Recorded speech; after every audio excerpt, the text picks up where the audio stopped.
The helicopter's rotors whipped dust into spirals across the broken-down ranch. As billionaire Cornelius Vandermeer stepped onto the cracked earth, his Italian leather shoes completely out of place among the weathered fence posts and rusted gates. Behind him, two bodyguards in expensive suits squinted against the Texas sun, their discomfort obvious as they surveyed the modest property that had seen better decades. Vandermeer's eyes fixed immediately on the magnificent stallion standing in the far paddock, a creature so stunning that even from a distance, its presence commanded attention. The horse's coat gleamed like polished obsidian, its mane flowing like liquid silk in the afternoon breeze.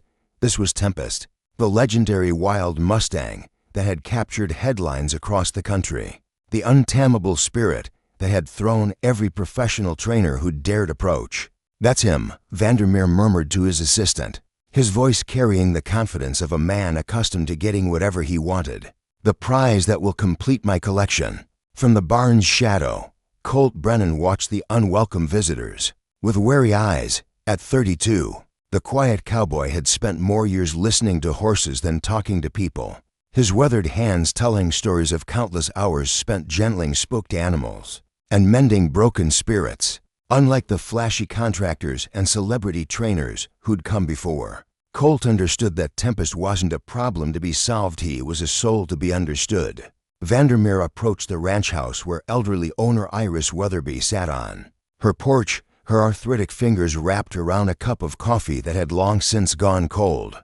The medical bills scattered across her lap told a story of mounting desperation, each envelope representing another piece of her family's legacy slipping away. "Mrs. Weatherby," Vandermeer began, his voice smooth as aged whiskey, "I'm prepared to offer you $5 million for that horse, cash, today." The number hung in the air like a thunderclap. Iris's eyes widened, her breath catching as she calculated what that money could mean: the surgery she needed, the ranch saved from foreclosure, her granddaughter's college tuition secured. It was more money than she'd see in 10 lifetimes of ranching. But before she could respond, Tempest's wild neighing cut through the air like a blade. The stallion reared on his hind legs, his hooves striking the fence with enough force to shake the entire paddock. 3 ranch hands scattered as the horse's eyes rolled white with fury, his magnificent body trembling with barely contained rage. "He don't take to strangers," Colt said quietly, emerging from the barn's shadow. His voice carried the understated authority of someone who'd earned his place through actions, not words. Vandermeer's eyes narrowed as he studied the unassuming cowboy. "I've brought the best trainers money can buy, world-renowned horse whisperers. They'll have him ready for transport within the week." "No, sir," Colt replied, his tone respectful but firm. "That horse ain't for sale to just anyone with deep pockets. He's got to trust you first, and trust isn't something you can buy." The billionaire's jaw tightened. He'd built an empire by believing that every person, everything, every dream had its price. The idea that a simple ranch hand could stand between him and his desires was both insulting and intriguing. As if summoned by their conversation, Tempest approached the fence where Colt stood. The stallion's demeanor transformed completely. His ears pricked forward, his breathing steady, his magnificent head lowering to nuzzle the cowboy's outstretched palm with surprising gentleness. Vandermeer watched this interaction with growing fascination and frustration. Here was proof that the beast could be calmed, controlled, owned. The question was, how much would it cost him to make that happen? The next morning brought a parade of the world's most expensive horse trainers, each arriving with credentials that read like a who's who of equestrian excellence. Vandermeer had flown them in from Kentucky, Ireland, and Argentina, masters of their craft who commanded 6-figure fees for their services. Tempest destroyed their confidence in minutes. The first trainer, a renowned breaker from the Kentucky Derby circuit, lasted exactly 37 seconds in the paddock before Tempest's hooves sent him diving over the fence. The second, a woman whose gentle methods had tamed Arabian stallions for European royalty, found herself pressed against the barn wall as the horse's massive frame blocked her only exit, his dark eyes promising violence if she moved. From his perch on the fence rail, Colt watched the expensive failures with quiet concern. Each botched attempt made Tempest more agitated, more distrustful. The horse's spirit was being damaged by these forced encounters, and Colt could see the growing desperation in the animal's eyes. "You see something they don't?" Vandermeer asked, approaching Colt after the third trainer had been carried away on a stretcher. "I see a horse that's been hurt before," Colt replied, never taking his eyes off Tempest.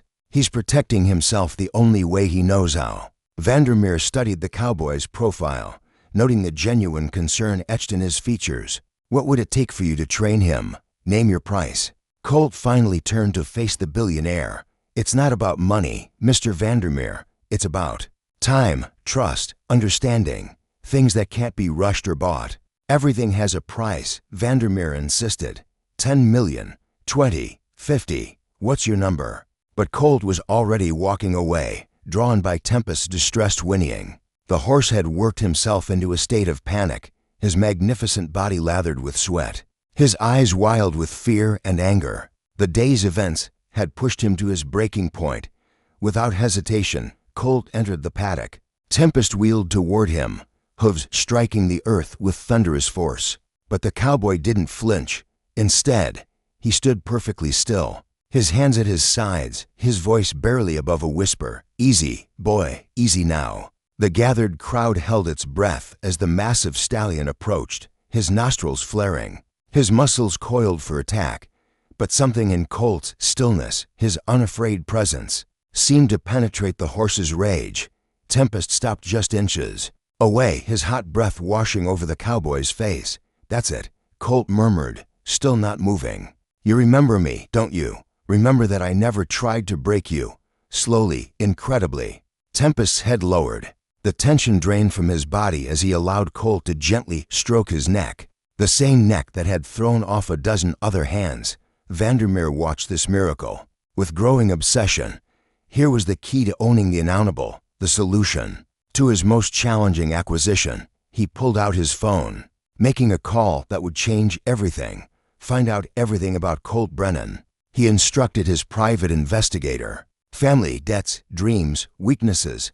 Everyone has a pressure point. Find his." As the sun set over the ranch, painting the sky in shades of gold and crimson, Iris Weatherby made her decision. The medical bills were due, the bank was calling, and her granddaughter's future hung in the balance. With trembling hands, she signed the papers that would transfer Tempest's ownership to Cornelius Vandermeer. But ownership on paper and possession in reality were two very different things. As Vandermeer would soon learn, some bonds couldn't be broken by contracts or cash. The battle for Tempest's soul was just beginning. The investigator's report arrived via encrypted email at dawn. Its contents spread across Vandermeer's tablet like a map to buried treasure. Colt Brennan's life was laid bare in clinical detail. The father killed in a rodeo accident. When Colt was 12, the mother who'd worked 3 jobs to keep their small ranch afloat. The younger sister whose medical bills had forced the family to sell everything they owned. Most intriguingly, the report revealed that Colt's sister, Meadow, was currently in experimental treatment for a rare genetic condition treatment that cost $30,000 a month and wasn't covered by insurance. The cowboy's modest salary barely covered the basics, leaving him perpetually behind on payments. Vandermeer smiled as he closed the file. Every man had his price. He'd simply been asking the wrong question. He found Colt in the pre-dawn darkness, sitting on the paddock fence with Tempest grazing peacefully nearby.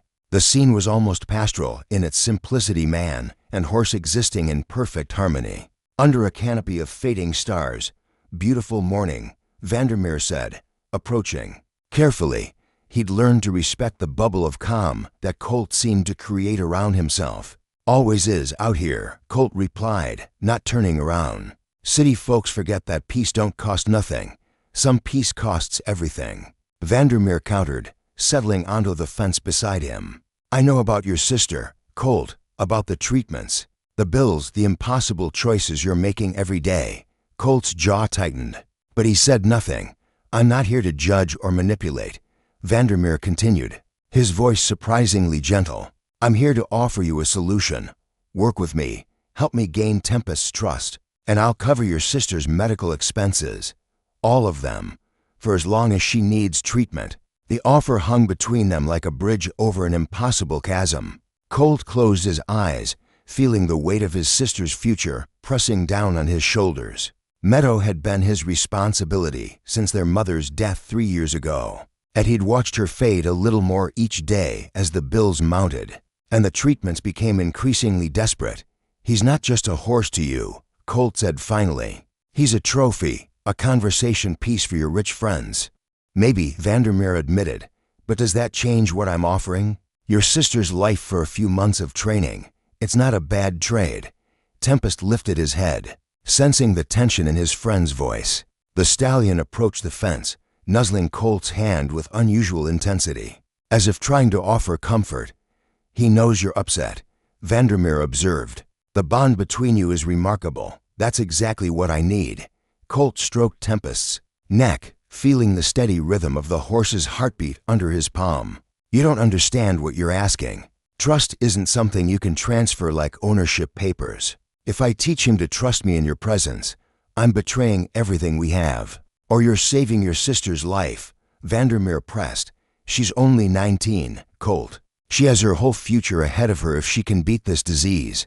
But time is running out." The cowboy's shoulders sagged under the weight of impossible choice. He thought of Meadow's bright smile, her dreams of becoming a veterinarian, the way she'd insisted on watching him work with horses even when she was too weak to stand. She'd never forgive him if she knew the price of her recovery. "I need time to think," Colt said finally. "Of course," Vandermeer agreed, but his eyes glittered with victory. He'd found the pressure point, the one crack in the cowboy's armor. "But don't take too long. Experimental treatments have a way of becoming unavailable very quickly." As the billionaire walked away, Colt remained on the fence, Tempest's warm breath on his face. The horse seemed to sense the enormity of the decision hanging in the air, his dark eyes reflecting an ancient wisdom that spoke of loyalty, trust, and the price of betrayal. In the distance, Iris Weatherby watched from her kitchen window, her heart breaking as she recognized the familiar weight of impossible choices. She'd made her decision to save her ranch and her granddaughter's future. Now Colt faced his own terrible crossroads. The question was, how much was a soul worth? And who would pay the price when the bill came due? 3 days later, Colt stood in the paddock with Tempest, a lead rope hanging loose in his hands. The morning sun cast long shadows across the ranch, and somewhere in the distance, Vandermeer waited with his transport team, their custom horse trailer gleaming like a silver monument to wealth and ownership. The call from Meadow's doctor the night before had sealed his fate. The experimental treatment was working, but they needed to increase the dosage and the cost. Without immediate payment, they'd have to discontinue her care within the week. "I'm sorry, boy," Colt whispered, his voice breaking as he clipped the lead rope to Tempest's halter. "I'm so damn sorry." The stallion sensed something was wrong immediately. His ears flattened against his head, his nostrils flaring as he caught the scent of strangers approaching. But his trust in Colt held firm, even as every instinct screamed danger. Vandermeer approached with measured steps, flanked by his handlers and a veterinarian who specialized in equine sedation. The billionaire's eyes shone with triumph as he watched the legendary wild horse, standing calmly beside the cowboy who'd betrayed him. "Magnificent," Vandermeer breathed, reaching out to touch Tempest's neck. The reaction was instantaneous and violent. Tempest reared, his hooves striking the air inches from Vandermeer's face, his eyes rolling white with fury, but the lead rope held, and Colt's presence kept the horse from bolting entirely. "Easy, Tempest," Colt murmured, his heart shattering, as he maintained his grip on the rope. "Easy, boy." The horse's eyes found his, and in that moment, Colt saw the exact instant when trust died. Tempest's expression shifted from confusion to understanding to a betrayal, so profound it seemed to echo through the very air between them. The stallion's magnificent head drooped, his spirit visibly breaking as he realized his only friend had sold him out. "Perfect," Vandermeer said, backing away from the now docile horse. "The sedative should make transport easier." "No sedative," Colt said firmly, surprising everyone. "He won't fight now. He's given up." And it was true. Tempest stood like a broken statue, his eyes dull, his breathing shallow. The fire that had made him legendary was extinguished, leaving behind only a hollow shell of the magnificent creature he'd been. The loading process was heartbreakingly easy. Tempest walked into the trailer without resistance, his hooves echoing hollowly against the metal floor. He didn't look back at Colt, didn't acknowledge the ranch that had been his home, didn't fight the strangers who now controlled his fate. As the trailer doors closed with a final, terrible clang, Colt felt something die inside his own chest. The wire transfer notification on his phone confirmed that Meadows' medical bills were paid, her treatment secured for the next year. He'd saved his sister's life, but the cost was visible in every line of his body as he watched the convoy disappear down the dusty road, taking with it the last wild thing in a world that seemed determined to cage or kill anything that couldn't be owned. Iris Weatherby appeared at his side, her own eyes wet with tears. "You did what you had to do," she said quietly, "for your sister." "Did I?" Colt asked, his voice hollow. "Or did I just prove that everything really does have a price?" Miles away, in the back of the custom trailer, Tempest stood with his head hanging low. The steady rhythm of the road beneath his hooves felt like a funeral march, each mile taking him further from the only human who'd ever understood him. His spirit, once wild and free as the wind across the plains, now felt as caged as his body. He'd learned the hardest lesson of all: even love could be bought and sold. But in the darkness of the trailer, something stirred, a memory of wind and freedom, of trust freely given and a bond that transcended ownership. The fire in Tempest's eyes wasn't completely extinguished, it was banked, waiting, planning.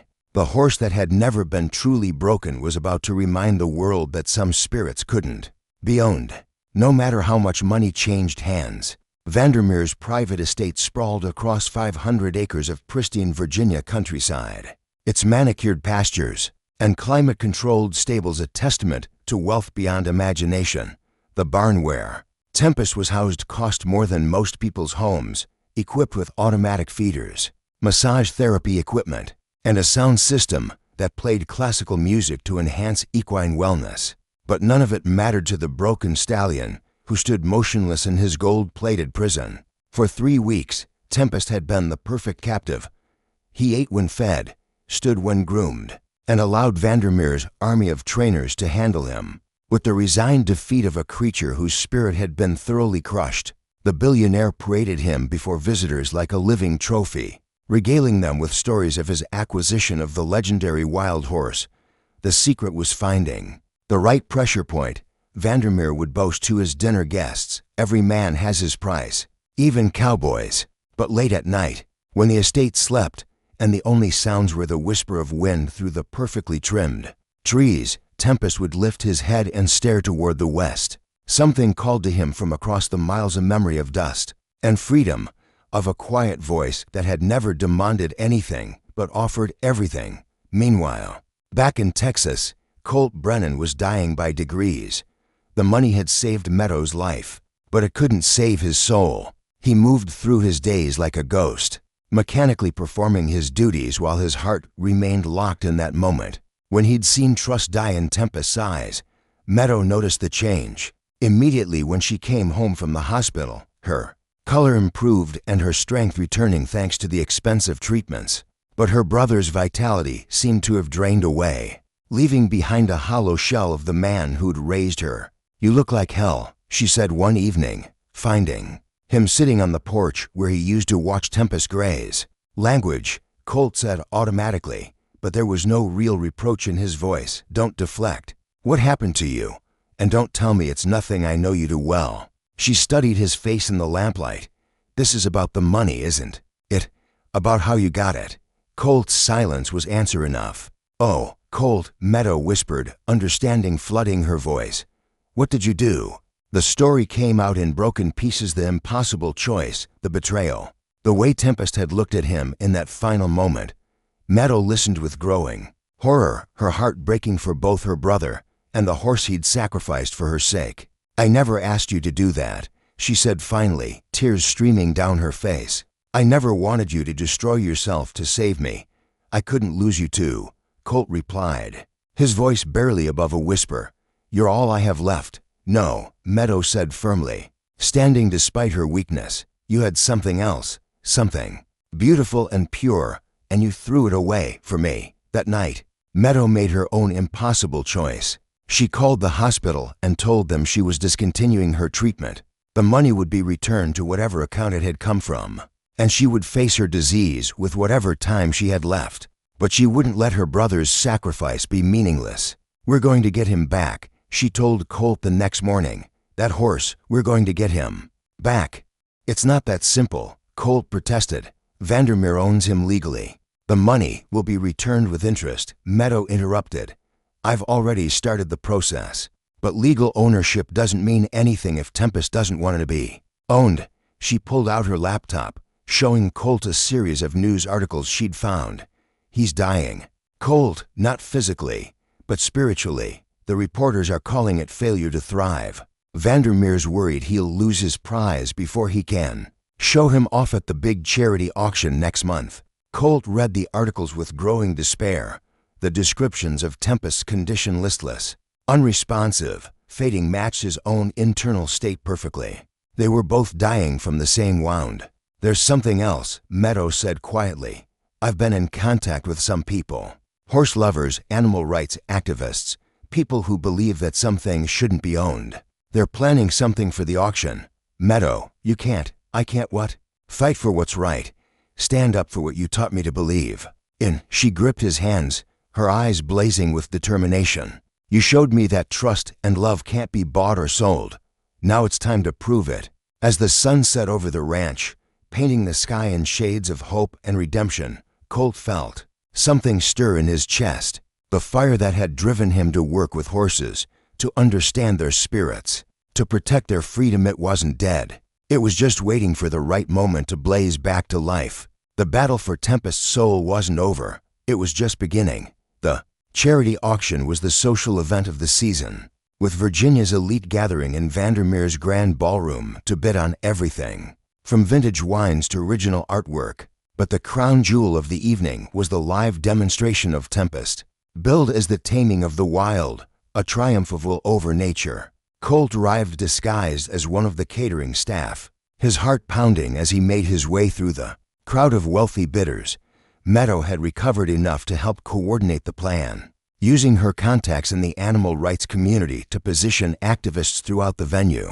But the real key to their success lay in something far simpler than elaborate schemes. It lay in the bond between a horse and a cowboy that neither time nor betrayal could completely destroy. Tempest was led into the ballroom on a golden lead rope, his magnificent form drawing gasps of admiration from the crowd. But Colt could see what the others missed: the dullness in the stallion's eyes, the way his head hung low, the absence of the fire that had once made him legendary. Vandermeer took the microphone, launching into his well-rehearsed speech about dominance and ownership. Ladies and gentlemen, what you see before you is the ultimate symbol of man's triumph over nature.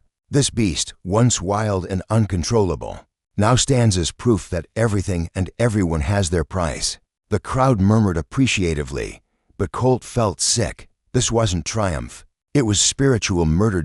As if sensing his presence, Tempest suddenly lifted his head, his nostrils flaring as he caught a familiar scent. The horse's eyes swept the crowd, searching, hoping against hope that he hadn't imagined the impossible. Their eyes met across the ballroom, and the world stopped. The change in Tempest was immediate and electric. His head shot up, his ears pricked forward, his entire body trembling with recognition and something that might have been forgiveness. A low whicker escaped his throat, so soft that only Colt could hear it, but it carried years of longing and hope. Easy, boy, Colt whispered, even though he was 50 feet away. I'm here. Vandermeer noticed the change immediately, his eyes following Tempest's gaze until they landed on the cowboy in the catering uniform. His face darkened with rage and understanding. Security. He barked, but it was too late. Colt stepped forward, shedding his disguise as he walked. Tempest, he called, his voice carrying across the ballroom with quiet authority. Come here, boy. The stallion's response was immediate and devastating to Vandermeer's carefully constructed narrative. Tempest reared, his hooves striking the air, but not in anger and joy. The golden lead rope snapped like thread as he lunged toward Colt. his massive frame moving with the grace and power that had made him a legend. The crowd scattered as the tamed horse thundered across the ballroom, priceless artwork and champagne glasses flying in his wake. But he had eyes only for the quiet cowboy who stood waiting with open arms. They met in the center of the chaos, man and horse embracing like lost family members. Tempest's great head pressed against Colt's chest, his breathing deep and steady. For the first time in months, the fire was back in his eyes, brighter than ever. "I'm sorry," Colt whispered, his voice breaking. "I'm so sorry I failed you."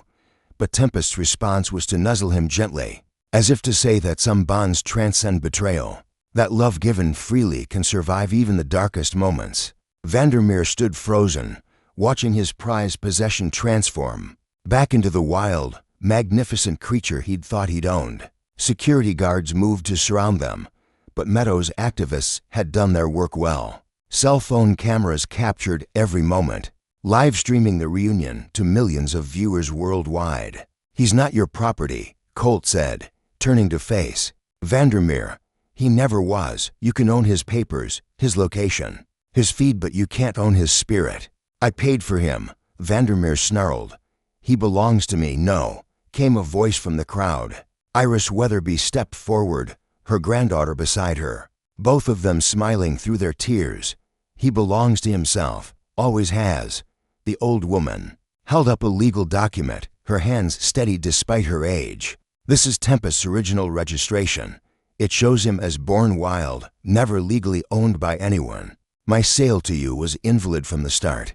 Vandermeer's empire was built on contracts and legal ownership, but even he couldn't argue with the truth. Around them, the crowd was changing, their initial shock giving way to something deeper. They were witnessing something rare and beautiful, the triumph of spirit over circumstance, of love over money. As sirens wailed in the distance, Meadow had called the authorities. About potential animal cruelty, Colt made his choice. He swung onto Tempest's back, feeling the horse's strength and joy surge beneath him. "You coming, boy?" he asked, and Tempest's answer was to leap forward, carrying them both toward the open doors and the freedom that waited beyond. They burst out of the ballroom and into the Virginia night, horse and rider moving as one across the manicured lawns and toward the wild country that called to them both. Behind them, the crowd watched in stunned silence, many of them wiping away tears they couldn't explain. Months later, back in Texas, Colt and Tempest worked together training rescue horses, their bond stronger than ever. Meadow had found a new, experimental treatment that didn't require massive funding, and more importantly, she'd found purpose in helping other families navigate the impossible choices that medical crises bring. The money had been returned to Vandermeer with interest, but the real payment had been something far more valuable. The knowledge that some things in this world couldn't be bought, couldn't be owned, couldn't be broken. Trust, freely given and faithfully kept, was worth more than all the gold in the world. And in the paddock where Tempest now ran free, the wind carried the sound of hoof beats and laughter, a reminder that the most important victories weren't won with money or power, but with the simple courage to choose love over fear, faith over doubt, and freedom over the comfortable cages that wealth could build. The millionaire had offered cash, but the horse had known something the rich man never would, that the quiet cowboy's heart was the only currency that mattered.